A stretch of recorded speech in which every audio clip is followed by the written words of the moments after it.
Hi mga mare. So for this day mag-ano taog reseller package para sa akong first reseller. Ikaduha na niyang order sa ako ang mga maring. So nagbalot ko kay nagchat siya sa ako kadlawon.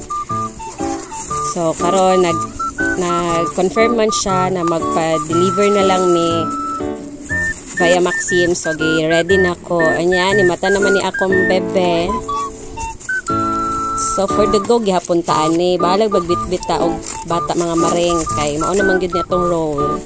So nag-repack ko siya, busy pud siya og hulbot og kani mga tupperware sa kilid.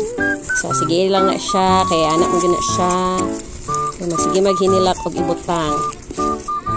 So kana 25 pieces ni siya mga maring ha, 25 pieces cookies and cream lang na siya kay mao man pud yang best seller pod. Mao man pud ang ginapangita sa iya. So mao pod akong kuan stocks pod sa freezer. Kaya siya pa man jud akong first reseller ever, o diba? Sige lang, at least nakaduha ka package na siya. So sige lang, moabot og ang panahon na managhan na sila puhon. Kasi sa karon magbalot-balot sa ta kay order man niya via Maxim ra naman na siya ipa-deliver.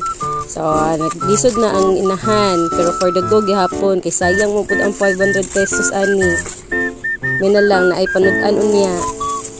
So bahala na. Okay, happy to jud mahuman.